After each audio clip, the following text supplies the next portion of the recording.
Welcome to the Real Talk Real Estate Podcast PDX. Our mission is to give real value to home buyers and sellers, shed light on the home buying and selling process, and give insight about the market and suburbs of Portland, Oregon. I'm your host, Dylan Thomas, licensed principal broker with HomeSmart Realty Group. Although this podcast is centered around home buyers and sellers, Real Talk Real Estate is for anyone looking for home tips and market updates in the Portland metro area. Thanks for tuning in and enjoy the show. Hey, what's up, everybody? Welcome to another episode of Real Talk Real Estate PDX.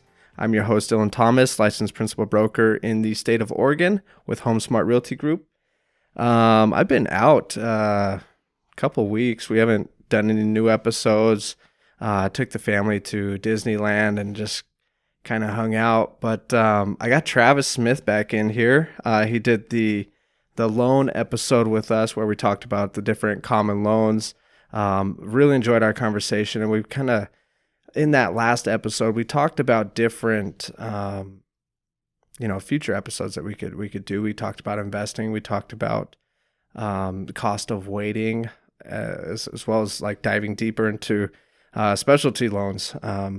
But I think this time around, I just kind of wanted to catch up with Travis, see how life was treating him, and so welcome back. Hey, thanks for having me on, Dylan. Appreciate it.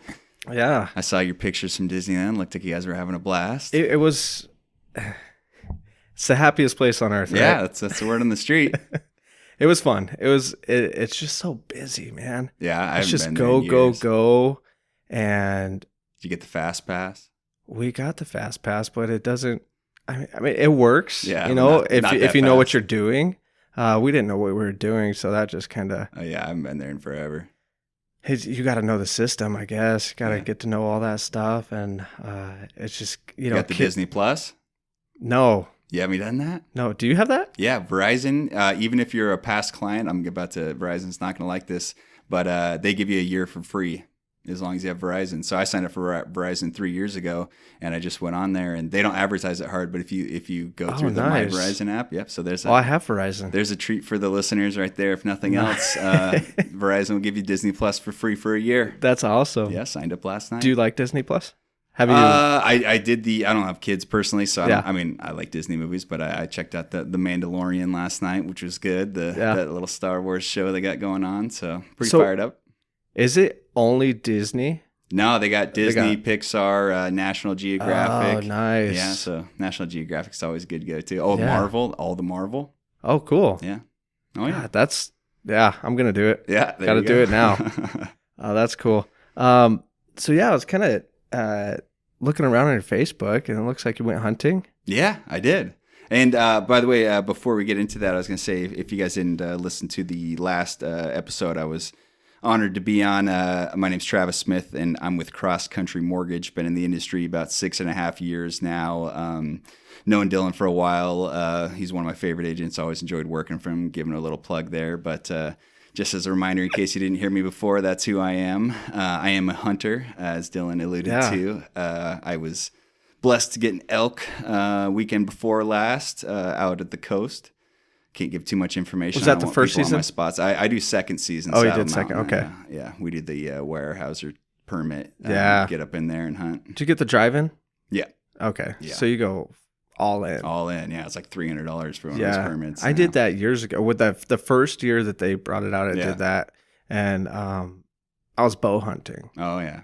And back in that time, but I can't remember if I used it for bow, because I was like, well, you're not gonna drive in and try to find a bull elk in the clear cut and then stalk them on bow, Yeah, right? no, I'm Especially not a in bow Western hunter, but Oregon. I can't imagine that'd be the way to do it. That's a so rifle I scenario there. I don't think I used the gates at all, or maybe it was fire season. They didn't let us use it. I don't know. I primarily walked in, but I did use that for rifle season. That was nice. That was money Oh yeah. getting back in there, because I thought I knew this area really well Yeah. until I started driving miles and miles back and then exploring different roads. I'm like, wow, why wasn't I spending my time over here? And they change all the time with clear cutting new areas and all the different roads. So yeah, it's my brother family's super into it. So they go scouting before season and then kind of, my brother can tell you where every bull in the forest is and nice. what they do and how many points they have. So you got the hookup, huh? that. Oh yeah, definitely. He takes me You just out. got to show up and go out. Pretty much. Yeah. It's people are always giving me kudos for my what I get, but I have to give it all to my brother, to be honest with you.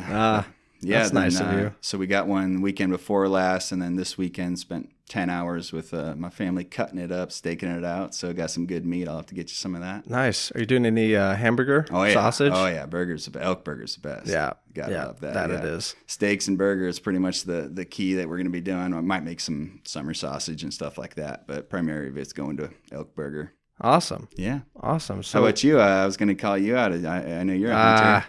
Yeah. So I haven't hunted it's been about 4 or 5 years. I can't remember, 4 or 5 years since I've hunted. I kind of, once I got in this business and, had Tanner and I just kind of gave it up. Yeah. I don't know. I was so busy with real estate and everything. And this year I decided I really wanted to get back into it. The kids are getting older now.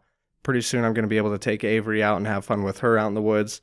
And actually she came with me this year for a day hunt in Central Oregon. We had a good time. We got a grouse and didn't see any deer, but that's all right. It was good times. That's my favorite times as a kid, going hunting with my old man. So yeah, for sure. That's awesome. I'm glad you're getting him into it. But yeah, no luck as far as deer and elk go. Put a lot of miles on the boots and came home with tag soup. It happens to everybody. Right on. But yeah, so today, what do you want to talk about? You want to talk about investing? You want to talk about cost of waiting? Well, it's a good time to buy? Yeah, I think you run into that probably the same as I do, as kind of have been for years now. Is I can't tell you how many people I come across that I'm chatting with, and they're telling me how they're going to hold off to buy. Whether they're waiting for the market to crash or whatever excuse they have. They say, now's not the time that they're waiting to buy. And I, as you probably have as yourself, I've had plenty of clients who waited years and then ended up buying, and all they did was got a more expensive house, and rates have been bouncing back and forth over years, and they've been historically low, but as we know, home prices have been going up. So everybody who even probably 3-4 years ago, I was getting people who were going to hold off for the housing crash again to buy, because everybody still kind of got their 2008 experience stuck in their head and thinking that's just how it goes, when if you look historically, that was an anomaly for sure. And we know why it was caused. With the mortgages, there was just bad mortgages getting thrown out to anybody who wanted one, and that led to a crash. And then of course people, especially our age and around, we saw the hurt it put on other families or our own families, and we got a little tainted by the real estate market, thinking, oh, okay, it's cyclical, which it is, but it doesn't always crash like that. And that was one of the only times it ever did crash like that. So we run into that a lot, and I thought it might be beneficial to chat some people out there who are kind of on the fence or maybe in that mindset, and go over some reasons why that may not be the case. Yeah, that's great. That's funny. I was just, it was yesterday. I was talking to my good buddy. He's a financial advisor. Mm-hmm. He doesn't do personal anymore. It's like business financial advisor. And I just kind of talked to him about like his outlook and what they're kind of seeing. And I think everybody's really, kind of scared of a recession right now. And even all the bulls are kind of pulling back on their opinions, and not quite as bullish about the market. We're heading into an election year. That usually is not good for stocks and the market. But a lot of unpredictability, especially in election year. And, it's all cyclical. Recessions come, they have to come. It's just, they don't always as bad as people think. It's, 3 negative quarters in a row, but it doesn't know how dramatic it is. Is it 3? I think it's 2 or 3. I'm not sure. I think it's 2. Yeah. So you have 2 negative GDP quarters, and that qualifies as a recession. Yeah. So we've had that since 2008. Yeah. And that was one of the things I brought up with him is, every first quarter of every year, the market kind of tanks. Are you talking about the real estate side? No, I'm talking or just over the market. Yeah. So people, like you mentioned, everybody has 2008, 2009 stuck in their brains, and that's an anomaly. Yeah, over the course of the history. Yeah. If you look at the last 4 or 5 recessions, really 2008 was the only one that had a major impact on the housing prices. There was one other that did have an impact, but it was not dramatic at all. And the other ones had no effect. Was that the 80s? I think that was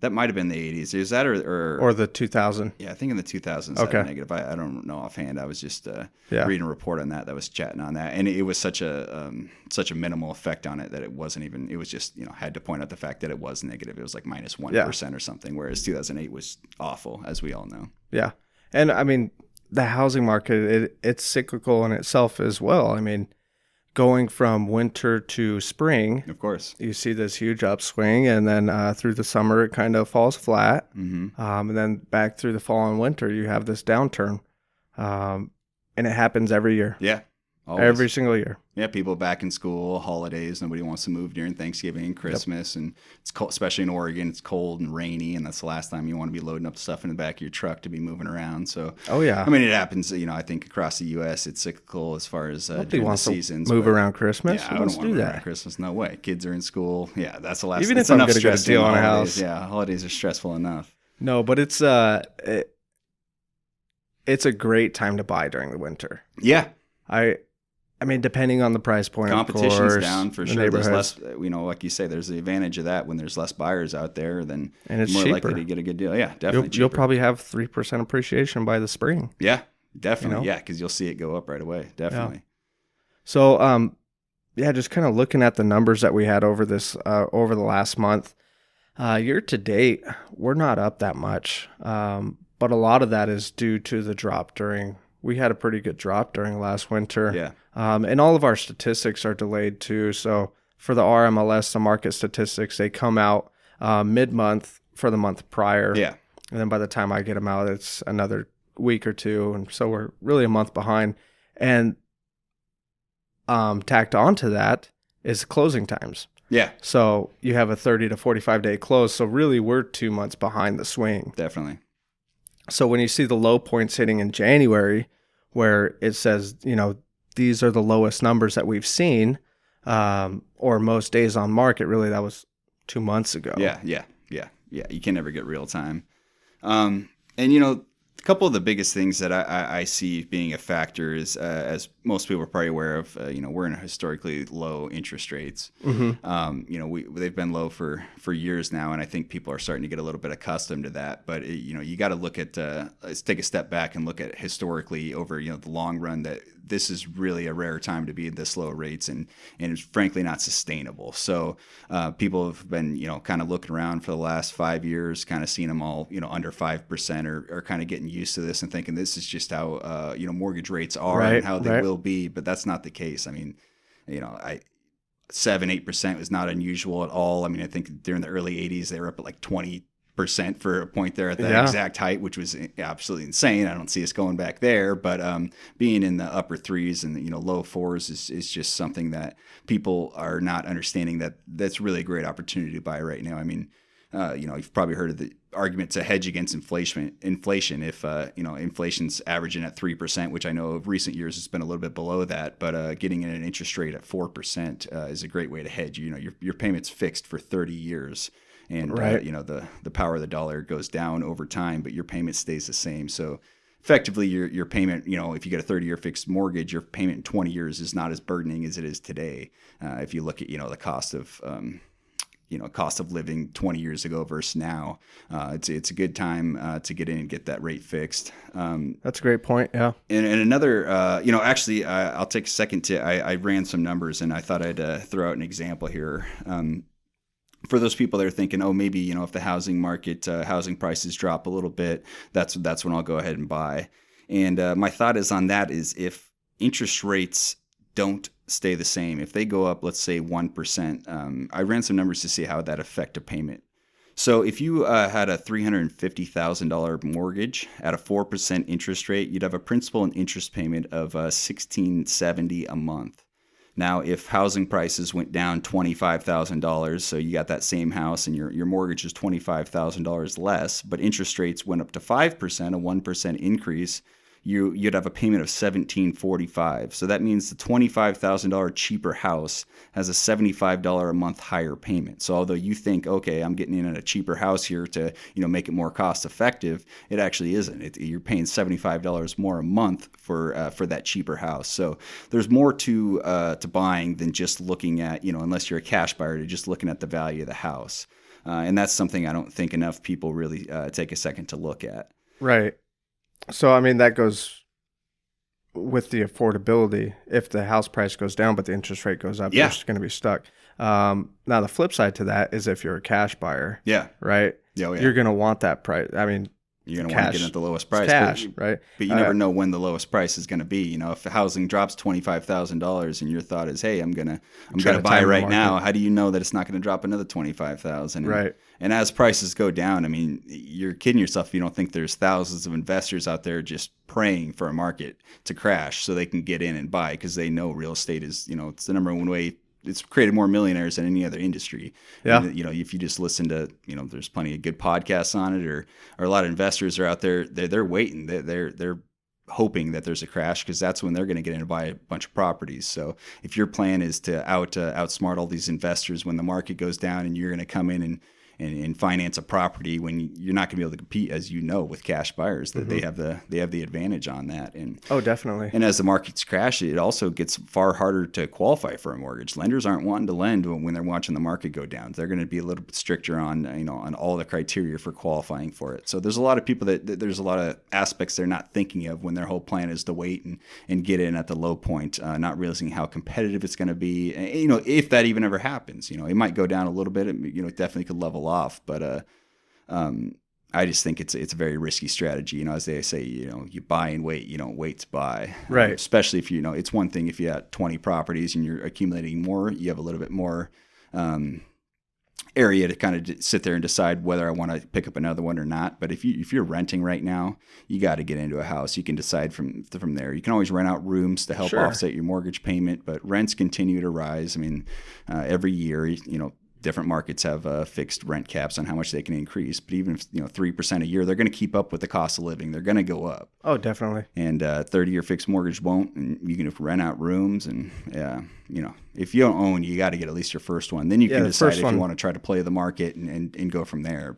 And I feel that the interest rate really impacts that first one the most. Oh yeah, right. Because once you're in it, once you're whether you turn around and rent out your first house or you sell it and have a good chunk to put down on the next one, that rate's not going to have quite the impact it did for you for that first house purchase, because likely your first house purchase is going to happen around close to the age of 30. Yeah.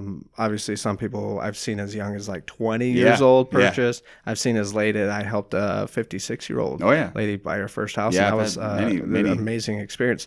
But to get your first one, you're not making as much now as you're going to be making in the future. So that rate plays a huge role. You're likely going to be buying under $400,000.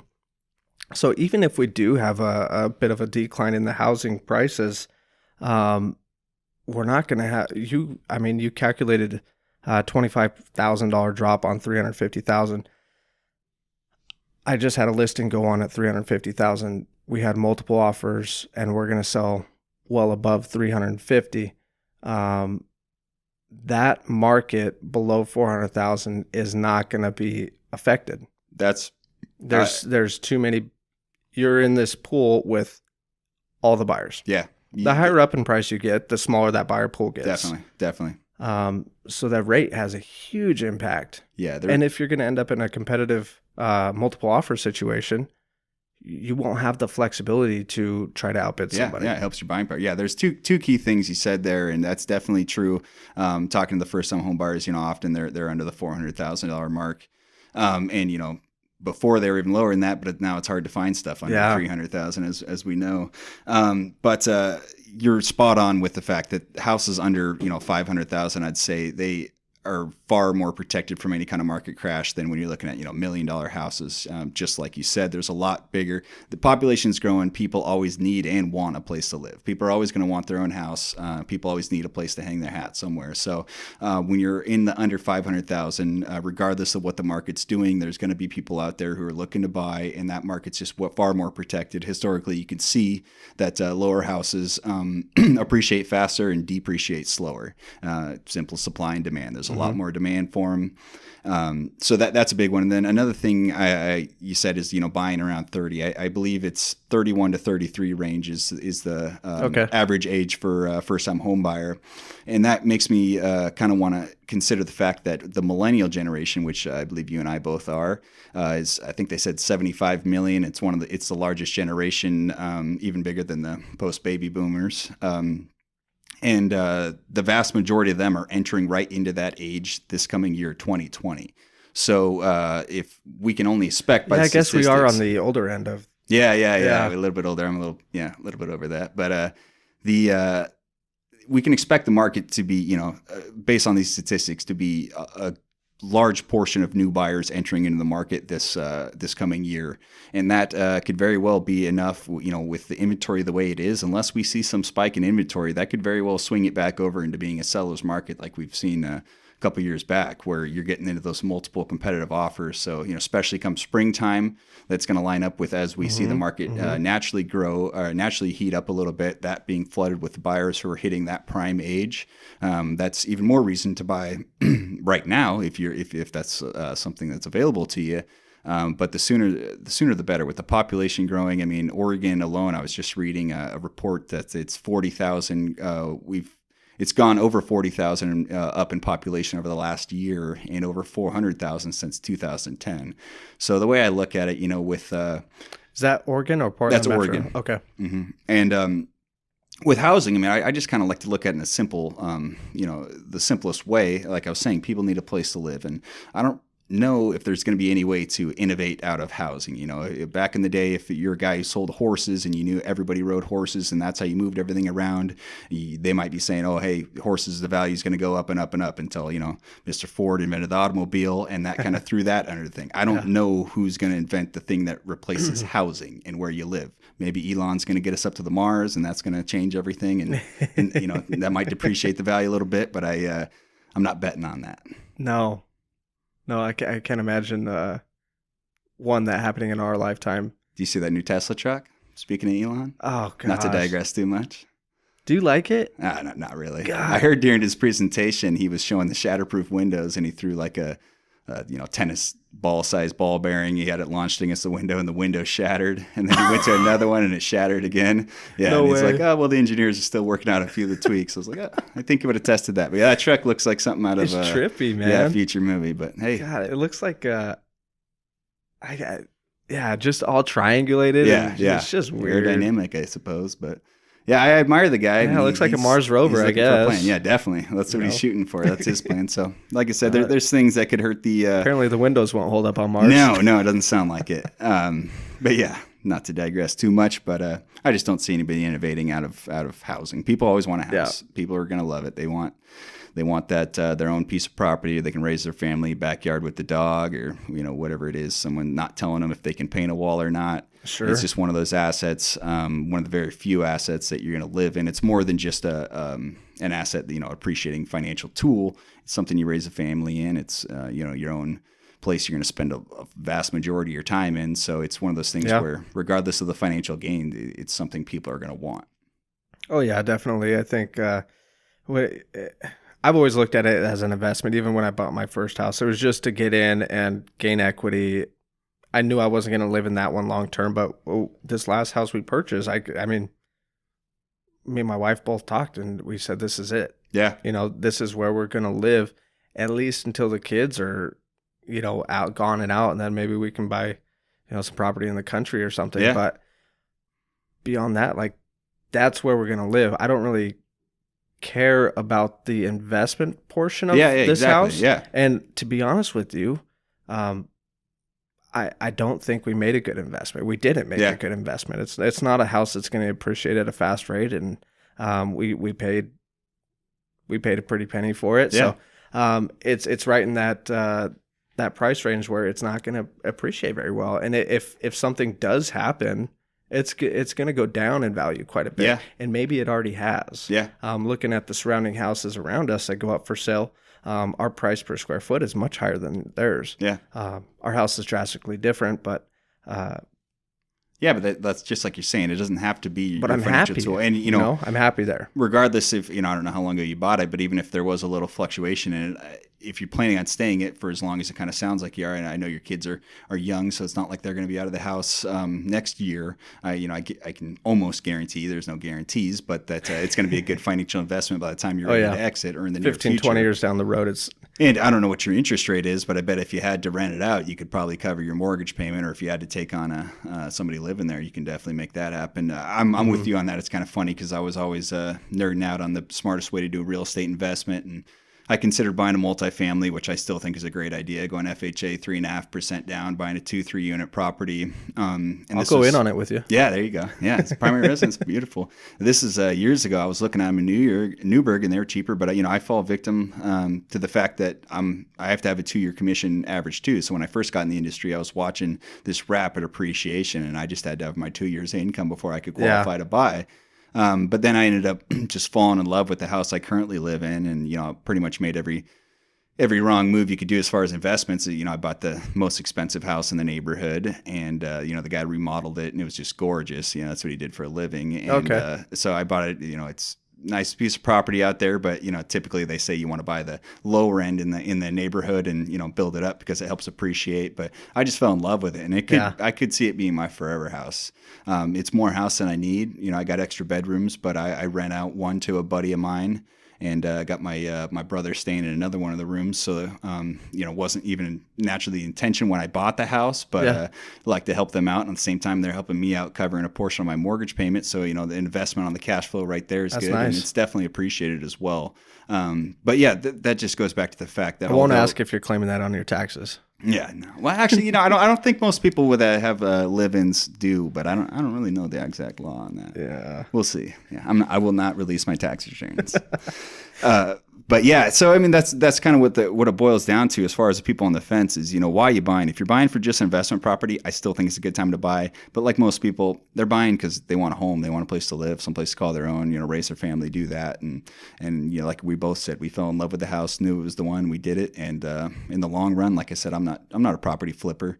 So in the long run, it will be a good financial. I got a 3.75% interest rate, and I've been paying down my principal while the house is appreciating. So although there's better ways to do it, if I want to do it on pure financial strategy, it's still, I love the house. I wouldn't trade it for anything. Oh, and like you said, 10, 15 years down the road, that property is probably going to almost double in value, I bet. Yeah, definitely. There's a lot of money moving into this area. Mm-hmm. We're seeing Lake Oswego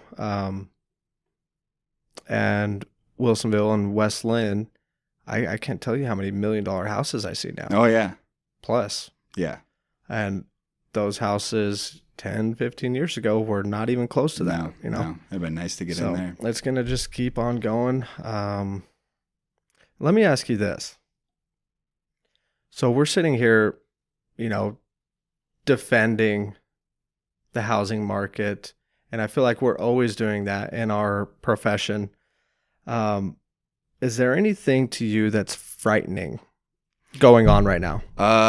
Yeah. The one reassuring thing is how many, it's very frustrating to a lot of buyers, but how regulated the mortgage industry is. They're vetting people out on how much you can qualify for, and they're not giving loans to anybody. They're making it very, very difficult to get the financing, which as they should, because we saw what it did in 2008. But that being said, you're in the industry. You've been doing it over 6 years. Do you think it's really that strict? Yeah. They've been slowly lightening it up a little bit, but still to the point where there's just a lot of scenarios that there's good loans out there that don't fit the mortgage regulations as they are right now. And it's just hard. Gotcha. They're so protected against it that they have, these overlaying requirements, and there's some people that are a good loan, but they just don't qualify. For example, like the debt to income ratio we chatted about before. You can say, okay, 45% debt to income ratio, but let's say a guy makes, just to keep it simple, $1,000 a month. 45% of that is $450, meaning he has $550 left over. We're just keeping it simple, not factoring in taxes or anything. Now, a guy who makes $10,000 a month, 45% is $4,500, means he has $5,500 left over. So in that scenario, they treat those both the same. But to me, the guy with $10,000 a month is definitely a better loan because he's got $5,500 left over versus the guy who's got $550 left over. So there's some area there where it's like if that guy's debt to income ratio got to 50%, he might not qualify. But the guy who's got $450 out of his paycheck left to live on qualifies. But the guy who's got $5,000 left out of his paycheck doesn't qualify. So there's stuff like that, and it's hard. It's a very difficult thing to regulate it because we don't want it getting back to how it was. But where I was going with that is, I feel great about that. As a mortgage lender myself, I would love them to ease up just because, there's a lot of times I got to tell people no. And they really, it's like, not that I don't think that you're worthy of being lent this money, but I have to fit the regulations, of course. It's not my call to make. According to our government regulations, you do not qualify for the mortgage. Self-employed people run into that all the time. But one thing that I do, if I had to play devil's advocate to my my thoughts on real estate investing, is seeing people, younger generation especially, kind of abusing credit a lot. Student loans we see all the time, higher credit card balancing. Not sure if some of the younger people understand the negative effects of compounding interest on a credit card. And there's a lot of grant programs and zero down, so you're not having a lot of skin in the game. So that would be my one concern is people getting into it that have not a lot of reserves. Maybe they get a gift from their parents to cover that 3.5% down or 5% down. And they don't, they're really pushing their ratios. Because I tell people what they qualify for. I talk to them about what their comfortable payment is, and the whole goal is don't push to what you qualify for. What what your comfortable payment is. We don't look at unless you got some plans outside. Your W-2 expectations of additional income coming in. But we don't look at a lot of factors like your cell phone bill or your car insurance, all your different insurance. There's a lot of factors we don't factor in your debt to income ratio. So some people I do believe are over leveraging themselves, which is never a good thing, and then not keeping any money in the bank. So my advice out there is if you're not able to save up some money on your own, you should really think about a home ownership, because the difference between renting and owning is if your water heater goes out, you don't call the landlord. You got to figure out how to get that fixed. So if I had to, again, play devil's advocate, it'd be, it's not for everybody. If you're not able to survive the way it is, with your current rent, if you're consistently borrowing money and you have zero in the bank, maybe don't go get into a mortgage with a higher payment just because you think the appreciation is going to be there. You can still do it, if you're smart about it and, get renters in and things like that. But if you're drowning in credit card debt that's accumulating just because you qualify doesn't mean it's the best thing. So I would say that can be cause for concern. Definitely not enough out there to sink the market if those people have to sell or anything like that, and we're in a safe thing. But the big thing is when you're going, 0% down or a grant program or the only skin you have in the game is some minimum down payment that was gifted from your parents, is that there's not a whole lot of room for error there. Yeah, I've seen that a lot. Yep. Where they're stretching to their max approval, using a down payment assistance program, buying an older house. That's one thing I've always appreciated about you. I've seen you out there talking to people, and it's not people need to work with somebody who's going to educate them and let them know, when you're buying a brand new construction, you can feel a little bit better. Not that you ever want to have any guarantees, about there won't be any repairs, but you can feel better about home that. warranty. When you're buying some older house, you have an inspection, makes you feel good, but you have to know things wear out. I had a dishwasher and a fridge go out at the same time not too long ago. They're 12, 13 years old, and that's one of those things where if a couple more things happen, you don't have any money in the bank, that can be a really rough situation. Going on credit cards and you got the interest on that. Yeah, then those compound, and then somehow something goes wrong, you lose your job or something like that happens, and all of a sudden you're in a bad situation. So is that about it then? Is that the most frightening thing you're just kind of seeing right now? Yeah, I just think there's some people out there you're talking to that just I don't know if they understand the full concept of that. And then they have the people, like if their agent isn't really making them aware of that, they can just find themselves in a bad situation. That with some bad luck, sometimes something like you said, you can't predict if a water heater goes out or something like that happens. A little bit of bad luck hitting you at the wrong time after you just took your dog into the vet and you didn't understand how much you needed in the bank. There's ways it can bite you. But oh yeah, for sure. I think my biggest, as far as lending goes, sometimes I feel they're not strict enough.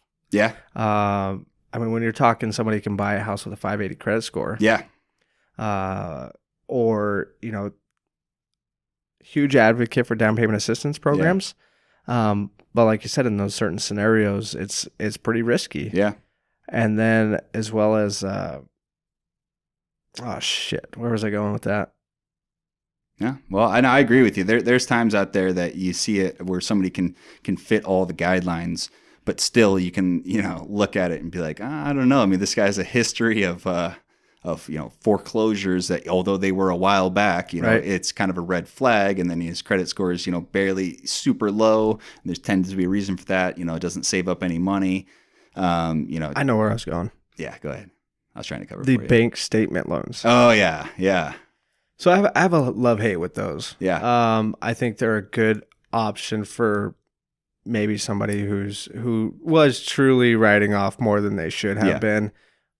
But on the flip side, there are people who do their taxes correctly, and they can go use this bank statement loan to up their buying power. Yeah, definitely. And really, they have more money going out than what's coming in. And it's kind of funny with that. So, we're seeing... over the years, we're seeing a little bit more loans optioning. You're referring to non-QM loans, non-qualified mortgage loans. We're seeing some options up there, which I'm a big advocate for, because like I was saying earlier, sometimes kind of back to that debt to income ratio scenario, sometimes there's a good loan out there that the guy just doesn't fit the income. And then sometimes there's a reason why they don't fit the guidelines as they stand. And that's because, they're just not probably a good loan on paper. But like you said, with the bank statement loans, instead of us ever looking at your tax returns, we just look at your bank statements and see how much money's going into it, and then we calculate your income effectively off that. Now, there's times when that's great. Say you got a guy who owns 20 rental properties, and he's got tax returns that are about 10,000 pages long, and whether he's unable to dig them all up or doesn't want to go through digging them all up, because that's a nightmare to go through underwriting and go through every one of those calculations and do that. And he might go, hey, I'd rather just do the bank statement loan. I'll take a little bit higher interest rate, and that's worth it for the hassle for me in my situation. It can be a good scenario, but at the same time, with those loans, they tend to have a higher interest rate. So it's kind of funny to me how somebody who's less likely to repay their loan is hit with a higher interest rate because they're higher risk, right? So it's like that even kind of snowballs effect in my mind. That's like, okay, so yeah, you're pretty risky, so we're going to make you have to pay a higher payment. It's like, well, that even makes it higher risk, of not defaulting. And that's why the investor does it, because they're like, hey, I want a bigger return on this because you're more likely to default than the other guy. But sometimes it's like, okay, well, we gave a loan to a guy who really doesn't qualify for it because he doesn't fit the things. And we gave it to him at a higher interest rate, so his payment's higher than everybody else. It's like, this should work out great. I mean, it could backfire, but again, like I said, there's so many times when it. I had a coworker of mine who just did a loan for a dentist who had just bought out a practice. He was a great dentist and just bought out a practice from another a dentist who was retiring, and just that year. So obviously, he's good at what he does, but the cost of buying out that was a burden on him financially. And we haven't seen the return of all those new clientele yet. But he wanted to buy a house. So he could wait, whatever, a year or two to show that all this, added business, it's good for him. He's doing great enough to where he can buy a whole nother practice to get in all that clientele. But he doesn't look good in the eyes of the standard mortgage guidelines, so he wasn't able to qualify. He knows he's making money. He knows he made a great business decision. He'll be making more money. It's not like people aren't going to need, well, I guess maybe someday they'll invent out of dentists, but I'm pretty sure it's pretty good job security for him. He knows what he's doing. Really, he acquired more debt as far as taking out loan to buy that practice, which was a good business. His return will be more than enough to justify that decision. But in the eyes of us as a lender, his debt to income ratio wasn't there. So that's when the non-QM really helped him out, because he was able to get into that, and he can refi out of that later on into a lower interest loan. But he'll have no problem paying it. So like I said, that's that's kind of one of those ones where there's reason for it, but there's concern at times too. Yeah. I could see that. There's definitely pros and cons to everything, and there's going to be risk involved no matter what. I think that was good talk to just kind of talk about the negatives. We're always talking about the positives and why it's a good time and why the best time to get in is now. Yeah. It's always now. 5 years from now, it'll be, when should I buy a house? Yeah. Now. And like you said, when you're talking about the negatives, I 100% agree. Obviously I'm an advocate for it, but the way I look at it, and a big thing is when I'm talking about it is I don't really try to, it's not my expertise to talk to a house flipper, somebody who's going to buy, renovate, and sell in 1 year, or less. Somebody's looking to flip, or 1 to 3 years. Who knows? That the market can be so volatile over that. But if you look historically over the long run, the buy and hold strategy is very safe. And there's a lot of flippers making a lot of money and may very well make a lot of money for the foreseeable years. But at that time, I'm not going to have as much conviction in saying it's a good idea, because the market may go down. The whole argument I make is that if you look at it, it always comes back up. Mm-hmm. Houses have surpassed the value they were pre the 2008 crash. So if I could go back in time, if I were able to buy 10 houses right before the crash, I'd have done it. If I could rent them out and survive through while they rebounded back up, it would have been a good investment still. Mm-hmm. So it's one of those things where, depending on what strategy you're looking for, you have to really take a lot of considerations in there. Very high risk if you don't have, your exit strategy requires you to be out at a specific date, because you don't know where the market will be at that date. Right. But when you can buy and hold, and if you can hang on there, if the market does go down, you don't have to sell at that low point. Then it can be a very safe investment over the long run. Oh yeah. I have so I know a builder, developer, who I loosely work with. He has, before we were looking for lots, Mm-hmm. right? He wanted to build, and he did build. But now he's more recently said, I just want to do either quick flips Mm-hmm. or I want rentals, because we're safe with both of those scenarios.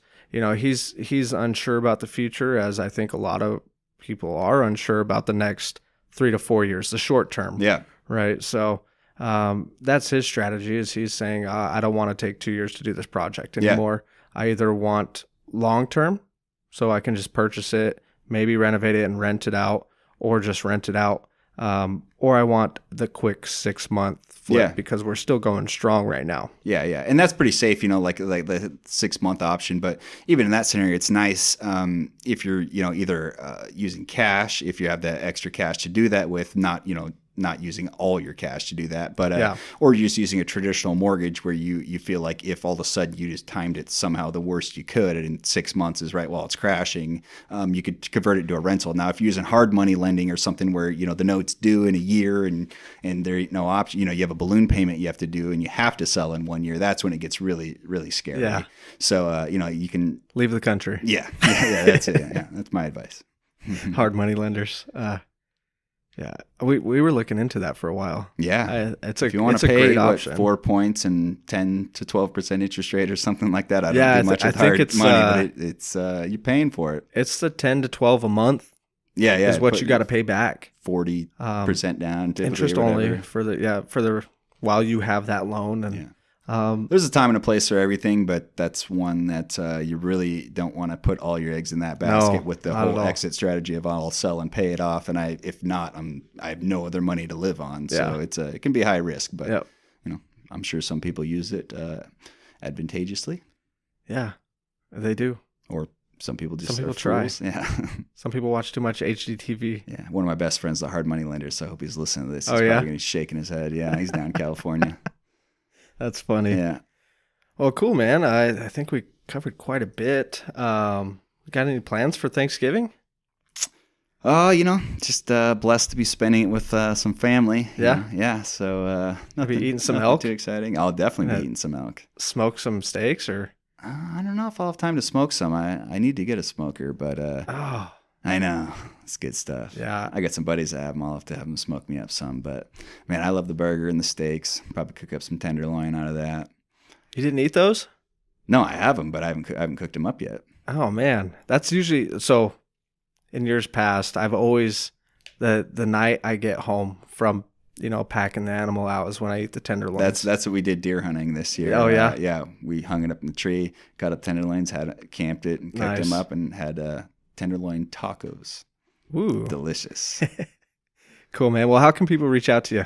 Yeah, you can always, of course, you can find me on all the social medias. I guess Travis Smith is a pretty popular name, so I would search Travis Smith Cross Country. I'm not tech savvy enough to have my exact Instagram URL or anything like that, but if not, you can always shoot me an email, travis.smith@myccmortgage.com, CC standing for Cross Country Mortgage, or reach out to Dylan. He can always get you in contact with me. Nice. And you do it all. You got the conventional loans, you got the FHA, the USDA, or if they just want advice, reach out to you. We got non-QM loans. We had we rolled out recently an awesome construction loan program, and our rates are amazing, like 4% kind of range for brand new construction permanent loan. You buy the lot, build the whole house. Amazing. We have our own construction department. That's all they do, so they walk you right through that. I don't have to be the expert at all the ins and outs. Great awesome resource for me to give you all that information. Renovation loans, of course, are a great option. All the standard mortgages. Anything you need, or even if you just want to chat about the market or have any questions or have any concerns, feel free to reach out. I love talking about it. Grab a beer. Yes, sir. That's the best. All right, man. Thanks for coming on. Thanks for taking time out of your day. I appreciate it. Appreciate it, Dylan. Always a pleasure. Thank you for tuning in to the Real Talk Real Estate PDX podcast. Stay up to date on Portland real estate action by subscribing or follow along on Instagram at Real Talk Real Estate PDX. Any questions or comments about this episode or any real estate matter, feel free to reach me at dylan.pdxrealtor@gmail.com. Thanks again and have a great day.